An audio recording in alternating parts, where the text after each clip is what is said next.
Hi guys, welcome to my channel moms kitchen.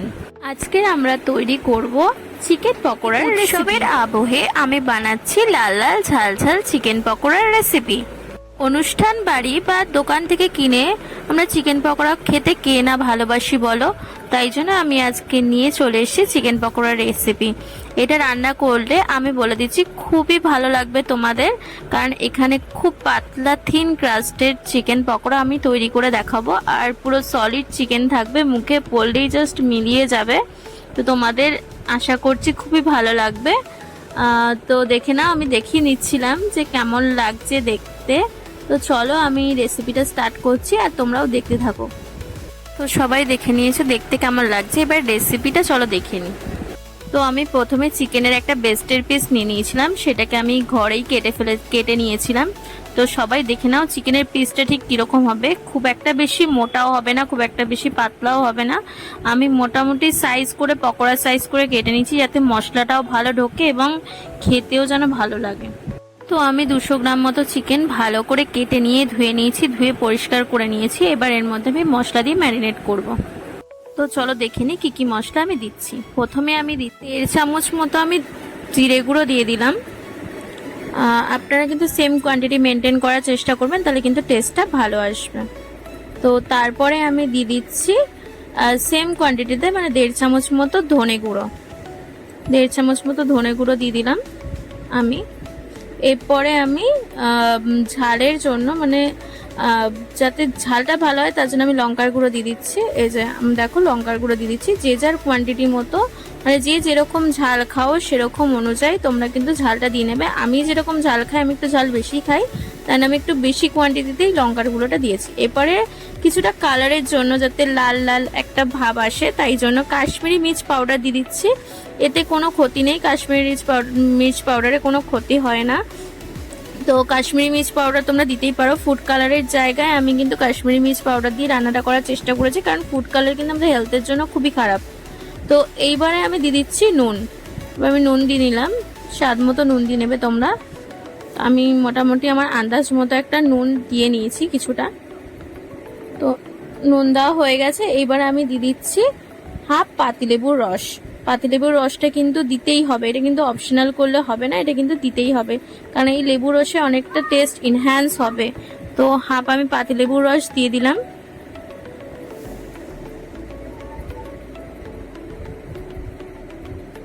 আচ্ছা, এইবারে আমি দিয়ে দিচ্ছি আদা রসুনের পেস্ট।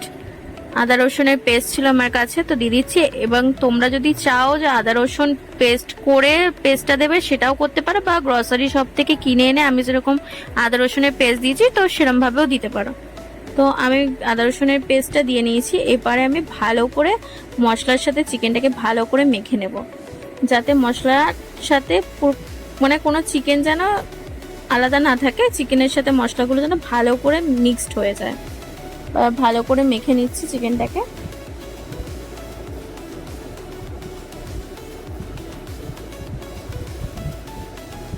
তো দেখো সবাই, আমি চিকেনটাকে মেখে নিয়েছি, কি সুন্দর একটা কালার চলে এসছে। এই সময় আমি দিয়ে দিচ্ছি ম্যাগির ম্যাজিক মশলা। যে কোনো গ্রোসারি শপে গিয়ে বলবে ম্যাগির ম্যাজিক মশলা দিতে, তো দিয়ে দেবে 5 টাকা করে পাতা নেয়। কিন্তু আমি বলবো এই জায়গায় তোমরা অরিগানো দাও, যেগুলো পিৎজার সাথে দেয় অরিগানো। এইগুলোও কিন্তু গ্রোসারি শপে কিনতে পাওয়া যাবে অরিগানো। তো অরিগানো এই জায়গাটায় দেওয়ার তোমরা চেষ্টা করো, কারণ অরিগানোতে কিন্তু চিকেনের টেস্টটা খুব ভালো এনহ্যান্স হবে। তুমি ম্যাজিক মশলার বদলে আমি রেকমেন্ড করব তোমরা অরিগানো দেওয়ার চেষ্টা করো। তো আমার কাছে অরিগানো ছিল না বলে আমি ম্যাজিক মশলাটা দিয়েছিলাম। দেখো কি সুন্দর মেখে নিয়েছি, কালারে চলে এসছে কি সুন্দর চিকেন পকোড়ায়। তো এই সময় আমি দিয়ে দেব কিছুটা বেসন। কিছুটা বেসন দিয়ে আমি জিনিসটাকে মেখে নিচ্ছি। অল্প করে বেসন দিয়েছি, বেশি দেব না, অল্প করে বেসন দিয়ে ভালো করে চিকেনটাকে মিক্স করে নিচ্ছি। তারপরে আমি দেব কর্নফ্লাওয়ার। অল্প অল্প করে কর্নফ্লাওয়ার দেব আর অল্প অল্প করে মাখবো। ভালো করে চিকেনটাকে মাখতে হবে যাতে একটা টাইট টেক্সচার আসে, একদম ভালো করে টাইট করে মাখতে হবে, কারণ এটা কিছুক্ষণ রেখে দেওয়া হবে, তখন জল এমনিই ছাড়বে। তো আমি আমার পরিমাণ মতো কর্নফ্লাওয়ার দিয়ে ভালো করে টাইট করে মেখে নিয়েছি। দেখে নাও, টাইট করে এরকম করে মাখতে হবে। পারলে আরও টাইট করার তোমরা চেষ্টা করো, টাইট করে মেখো।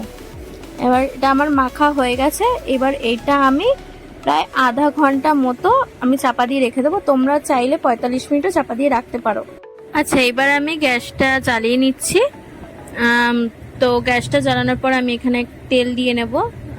এখন পকোড়াটা আমাদের ভাজা হবে, তো সেই স্টেপটা আমি এখন দেখাচ্ছি। তো এখন ভালো করে তেল দিয়ে নিলাম, যতটা আমার মনে হচ্ছে আমি সেরকম কোয়ান্টিটি, আমি কোনো কোয়ান্টিটি বলছি না, মোটামুটি আমি তেল দিয়ে নিয়েছি।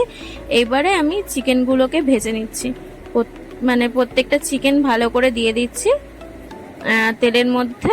এখন কিন্তু প্রথমে কিন্তু তেলটাকে গরম করে একদম লো ফ্লেমে চিকেনগুলোকে দিয়ে নেবে, তারপরে মিডিয়াম ফ্লেমে চিকেনগুলোকে কিন্তু ফ্রাই করবে, ভালো করে লাল লাল করে ফ্রাই করবে, যাতে ভিতর পর্যন্ত চিকেনটা যেন সফট হয়ে যায় এবং চিকেনটা যেন ভালো করে কুক হয়ে যায়। আর আমি এই সময় বলে রাখি, আমি চিকেনটাকে 30 মিনিট রেখেছিলাম, তোমরা অন্তত 45 মিনিট থেকে 1 ঘন্টা রাখার চেষ্টা করবে, তাহলে কিন্তু চিকেনটা খুব সুন্দর সফট হবে। কিন্তু আমার হাতে একদম সময় কম ছিল, তাই জন্য আমি 30 মিনিট রেখেছিলাম। তোমরা একটুখানি বেশিক্ষণ রাখারই চেষ্টা করবে, তাহলে কিন্তু চিকেনটা ভিতর দিয়ে খুব সফট আর মশলা কিন্তু খুব সুন্দর করে ঢুকে যায় চিকেনের ভিতরে। তো দেখে না আমি কি সুন্দর কথা বলতে বলতে লাল লাল করে চিকেন পকোড়াগুলোকে ভেজে নিয়েছি। তো তোমরা এইভাবে ভেজে নেবে, তাহলে কিন্তু খুব সুন্দর লাগবে। আর তোমরা এই রেসিপিটা ট্রাই করলে আমাকে অবশ্যই কমেন্টে জানিও। আর আমার ভিডিওটা ভালো লাগলে like, comment, share and subscribe করে দিতে কিন্তু একদমই ভুলবে না, তাহলে আমি নতুন নতুন ভিডিও আনার কিন্তু চেষ্টা করব, তোমাদের সাথে ভালো ভালো ভিডিও শেয়ার করার চেষ্টা করব। দেখো কথা বলতে বলতে চিকেন পকোড়াগুলো ভাজা হয়ে গেছে, আমি তুলেও নিয়েছি প্লেটে। তো তোমাদেরকে দেখাচ্ছি, দেখো কি সুন্দর কালার এসছে। তো এরকমই তোমাদেরও সেম কালার আসবে, সেম দেখতে লাগবে, আর খেতে কিন্তু খুবই টেস্টি হয়েছিল। এবার তোমাদেরকে দেখাচ্ছি কিরকম সফট হয়েছে জিনিসটা। আর এর সাথে যে কোনো সস তোমরা খেতে পারো, ঠিক আছে? এই পকোড়াটার সাথে কিন্তু যে কোনো সস তোমাদেরকে ভালো লাগবে, তোমাদের যেই সস পছন্দ সেই সসের সাথে খেতে পারো। দেখো কত পাতলা কোটিং হয়েছে, এটা মুখে দিতে জাস্ট গলে যাচ্ছিল এবং খুব সুন্দর লাগছিল। তো তোমরা অবশ্যই ট্রাই করো, আরও নতুন নতুন ভিডিও তোমাদের সামনে আসবে। তো আমার চ্যানেলের সাথে থেকো, আমার পাশে থেকো, আর like, comment, share and subscribe করতে থেকো। তো আবার নিয়ে আসছি একটা নতুন ভিডিওর সাথে। তো আবার তোমাদের সাথে দেখা হচ্ছে নেক্সট ভিডিওতে। চলো টাটা, বাই বাই।